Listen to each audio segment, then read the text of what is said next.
మనశ్శాంతి కోసం ఈ లోకంలో వేరు వేరు మార్గాలు మనుషులు ఎంచుకుంటూ ఉంటారు. మనసులో సమస్యను పోగొట్టుకోవడానికి, మనసులో సమస్య పోయి కొంచెంసేపు మనశ్శాంతిగా ఉండడానికి ఈ భూమి మీద ఉన్న వేరే వేరే మార్గాలు, అంటే సినిమా కావచ్చు, మనుషులతో కలిసి కూర్చుని మాట్లాడడం కావచ్చు, లేకపోతే డ్రింకింగ్ చేయడం కావచ్చు, స్మోకింగ్ చేయడం కావచ్చు, ఇవన్నీ చేసేవారు కూడా తప్పుడు ఉద్దేశంతో చేయరు.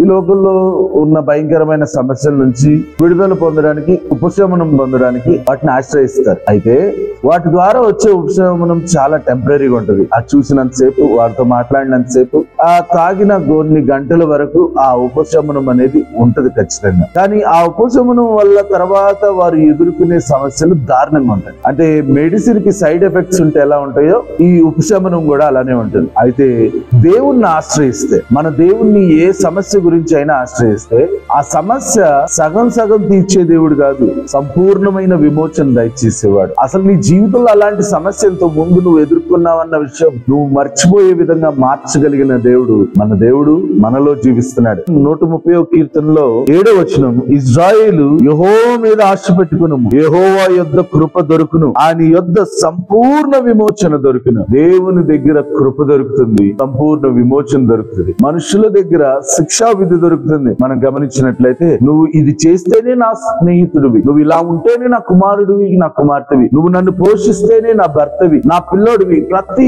బంధానికి ఒక క్రైటీరియా, ఒక చెక్ లిస్ట్ ఉంటది. నువ్వు ఇలా ఉంటేనే నా యొక్క మనిషివి అని మనుషులు చెప్పుకుంటా ఉంటారు. కానీ మన దేవుడు విస్తారమైన కృపను చూపిస్తాడు. తప్పిపోయిన కుమారుని గురించి యేసుక్రీస్తు వారు చెప్తూ, ఆ తప్పిపోయిన కుమారుడు తన యొక్క స్వాస్థ్యమును తీసుకెళ్లి మొత్తం పాడు చేసి తిరిగి తండ్రి దగ్గరికి వచ్చేటప్పుడు ఒక పని మనిషిగా జీవించాలని కోరుకుంటాడు. కానీ తండ్రి మాత్రం అలా కోరుకోలేదు. దూరంగా ఉన్నప్పుడే పరిగెత్తుకుంటూ వెళ్ళి హత్తుకొని ఆయనకి ప్రశస్త వస్త్రం ధరింపచేసి తిరిగి హానర్ చేస్తాడు.